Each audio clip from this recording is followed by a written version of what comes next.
संस्कृताय। आज हम महर्षि मनु के द्वारा विरचित मनुस्मृति के द्वितीय अध्याय का 24वां श्लोक पढ़ेंगे। इस श्लोक में महर्षि मनु द्विज जाति के रहने योग्य प्रदेशों को उल्लेखित करते हुए बता रहे हैं कि जो द्विज जाति से युक्त जो मनुष्य हैं, जो प्राणी जन हैं, वो किन प्रदेशों में निवास करें, किस तरह के प्रदेश में रहे, उस तथ्य को उद्घाटित कर बता रहे हैं। मैं श्लोक का वाचन करता हूं, फिर हम इसके अर्थ को देखेंगे।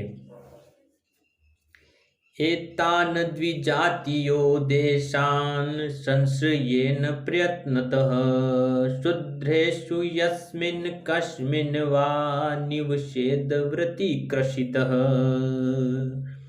एतान द्विजातियो देशान संश्रयेन प्रयत्नतः शूद्रेषु यस्मिन् कस्मिन् वा निवसेद वृत्तिकृषितः। प्रस्तुत श्लोक में महर्षि मनु मनुष्य जाति के द्विजों के निवास योग्य प्रदेशों को उल्लेखित कर बता रहे हैं कि अन्वय क्या होगा कि द्विजाति प्रयत्नतः एतान देशान संश्रयेन वृत्तिकृषितः शूद्रस्तु यस्मिन् कस्मिन् वा निवसेतः। द्विज यानी द्विज जाति यानी द्विज वर्ण में उत्पन्न जो मनुष्य जने, जो व्यक्ति जने, वे प्रयत्नतः एतान देशान संश्रय यानी द्विज प्रदेश में वर्णों में उत्पन्न जो व्यक्ति विशेष है वह प्रयत्नतः एतान देशान संश्रय यानी इन प्रदेशों में, जो प्रदेश हमने इससे पहले वाले श्लोकों में जो प्रदेश हमने पढ़े थे, यज्ञ प्रदेश हुए, चाहे आर्याव्रत प्रदेश हुए, ब्रह्मव्रत प्रदेश हुए, ब्रह्म ऋषि प्रदेश हुए, मध्य प्रदेश हुए, जिन प्रदेशों को उल्लेखित किया था वे सभी द्विज जाति से युक्त जो मनुष्य जन है, व्यक्ति जन है, वह इन देशों में प्रयत्न पूर्वक, प्रयास पूर्वक निवास कर सकता है। फिर कह रहे वृत्तिकृषितः शूद्रस्तु यस्मिन् कस्मिन् वा निवसेत। लेकिन वृत्तिकृषित, लेकिन आजीविका से पीड़ित होने पर यानी जीविका उपार्जन का अगर हमारे पास कोई साधन विद्यमान नहीं है, जिन प्रदेशों में हमें जीविका उपार्जन का साधन नहीं मिलता है, तो हमें उस प्रदेश में हमारे जो अन्य प्राणी जन हैं, अन्य व्यक्ति विशेष जो हैं, वे क्या कर सकते, किसी भी देश में निवास कर सकते। तो यस्मिन कस्मिन वा निवसेत यानी वे किसी भी प्रदेश में रह सकते। कहने का तात्पर्य है कि व्यक्ति के लिए जीविका उपार्जन सबसे प्रमुख है, आजीविका का साधन सबसे पूर्ण है। इसलिए अन्य बचे हुए हमारे जो व्यक्ति विशेष लोग हैं वे किसी भी प्रदेश में निवास करते, जहां उन्हें आजीविका मिल जाती है, सरलता से उनका जीविका उपार्जन हो जाए, उनके लिए कोई बंधन नहीं है कि वे इन्हीं प्रदेशों में निवास करें। वे इस भारतवर्ष में कहीं पर भी निवास कर सकते ताकि उनकी जीविका उपार्जन का साधन उन्हें मिल सके। इसीलिए महर्षि मनु ने कहा है कि एतान द्विजातियो देशान संश्रयेन प्रयत्नतः शूद्रेषु यस्मिन् कस्मिन् वा निवसेद वृत्तिकृषितः। यानी कहने का तात्पर्य है कि द्विजाति यानी द्विज वर्ण उत्पन्न जो व्यक्ति विशेष है वे प्रयत्न एतान देशान संश्रयेन यानी वे प्रयत्न पूर्वक क्या कर सकते हैं, इन प्रदेश विशेष में निवास कर सकते हैं, परंतु वृत्तिकृषित, परंतु आजीविका से पीड़ित व्यक्ति विशेष जहाँ आजीविका का जब प्रबंध नहीं हो पा रहा है, तो यस्मिन कस्मिन वा यानी यस्मिन कस्मिन यानी वे किसी भी प्रदेश में वा निवसित यानी वे निवास कर सकते हैं। यानी महर्षि मनु कहना यह चाह रहे हैं कि हम जहाँ पर द्विज जाति जो ब्रह्मव्रत, ब्रह्म ऋषि देश, मध्य देश तथा आर्यव्रत आदि देश हैं, वहां वे निवास कर सकते हैं क्योंकि वहां उन्हें अपनी आजीविका का साधन आसानी से मिल जाता है। परंतु इसके विपरीत जिन व्यक्ति विशेष को आजीविका का साधन नहीं मिल पाए वे किसी भी प्रदेश में रह सकते हैं, उनके लिए किसी प्रदेश वर्ष में रहने की अनिवार्यता नहीं है।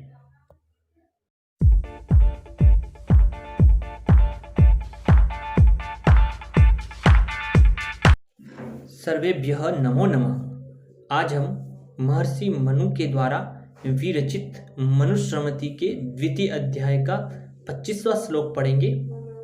प्रस्तुत श्लोक में महर्षि मनु वर्ण धर्मों को निरूपित कर हमें बता रहे हैं कि इससे पहले वाले श्लोकों में मैंने आप सभी को वेद, श्रमति, सदाचार, आत्मतुष्टि आदि के विषय तथा ब्रह्मवृत्त, ब्रह्मऋषि देश, मध्य देश तथा आर्यव्रत आदि धर्म संधि देशों के रूप में आपको उल्लेखित किया था। अब मैं आपको वर्ण धर्मों के संदर्भ में बताऊंगा। तो वर्ण धर्मों को बताने से पहले यह श्लोक उसकी भूमिका के संदर्भ में है कि अब मैं आपको वर्ण धर्मों को निरूपित करूंगा। इस तरह का तथ्य महर्षि मनु इस मनुस्मृति के द्वारा हमें बताने का प्रयास कर रहे हैं, हमें बता रहे हैं। मैं श्लोक का वाचन करता हूं, फिर हम इसके अर्थ को समझेंगे।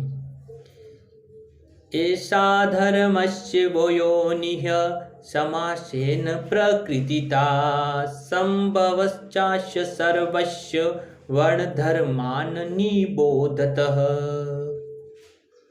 एषा धर्मस्य वो योनिः समासेन प्रकृतिता संभवश्चास्य सर्वस्य वर्णधर्मान् निबोधतः।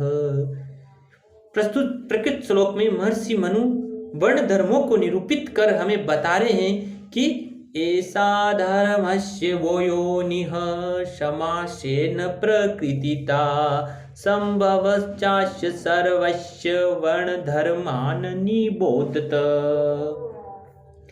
अन्वय इस तरह से होगा प्रस्तुत श्लोक का कि एषा धर्मस्य योनिः अस्य सर्वस्य संभवच्च व समासेन प्रकृतिता वर्ण धर्मान निबोधित। ऐसा धर्मस्य योनि यानी यह धर्मस्य यानी धर्म का योनि का अर्थ होता मूल आधार, यानी यह धर्म का जो मूल आधार है। अस्य सर्वस्य संभवच्च इस संपूर्ण अस्य यानी इस सर्वस्य संभव यानी इस संपूर्ण विश्व की उत्पत्ति मेरे द्वारा आप सभी को जब समासेन प्रकृतिता, समासेन का अर्थ था संक्षिप्त रूप में ना, समास का सम उपसर्ग अस धातु से निष्पन्न पद है कि यह जो समास के द्वारा मेरे द्वारा जो यह धर्म का जो मूल आधार था, धर्म के जो मूल आधार वेद, श्रमति, सदाचार तथा आत्मतुष्टि, ये हमने इससे पहले वाले पूर्व श्लोकों में पढ़े। इसलिए महर्षि मनु कह रहे हैं कि जो मैंने कुछ भी इससे पहले वाले प्रकृत श्लोकों में जो बताया था कि ऐसा धर्मस्य योनि यानी जो धर्म का जो मूल आधार तथा अस्य सर्वस्य संभवच्च यानी इस संपूर्ण विश्व की उत्पत्ति मेरे द्वारा जो आप सभी को समासेन प्रकृतिता यानी संक्षेप में कही गई थी, संक्षिप्त रूप में कही गई थी।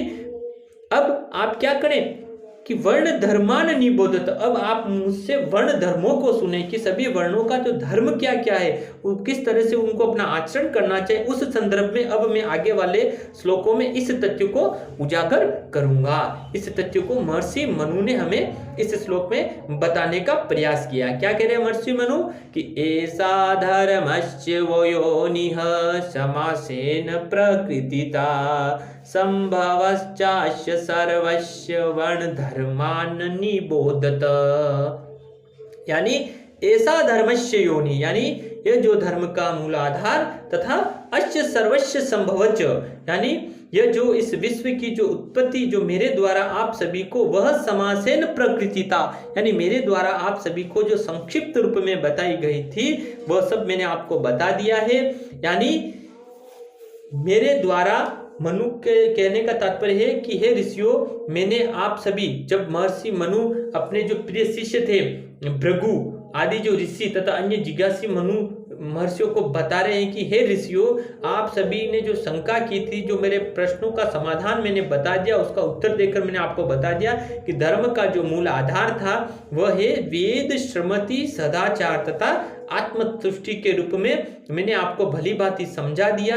इसके साथ साथ ही मैंने आप सभी को ब्रह्मवृत्त प्रदेश, ब्रह्मऋषि प्रदेश, मध्य प्रदेश तथा आर्यव्रत आदि धर्म संबंधी देशों के रूप में भी मैंने आपको संक्षिप्त यानी सारभूत रूप में उस प्रदेश विशेष को बता दिया कि वह भारतवर्ष में कहाँ विद्यमान है। अब इसी प्रकार इस दृश्यमान संसार की उत्पत्ति के विषय में भी मैंने आप सभी को सारभूत रूप से उपदेश प्रदान कर दिया। अब मैं आप सभी को चारों धर्मों का कथन करूंगा, अतः आप सभी लोग क्या करें, सावधान चित्त से श्रवण कर उसे अपने चित्त में धारण करने का प्रयास करें।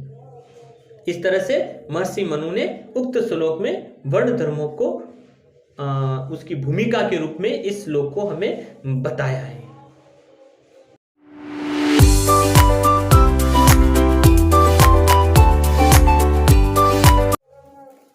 नमो नमः।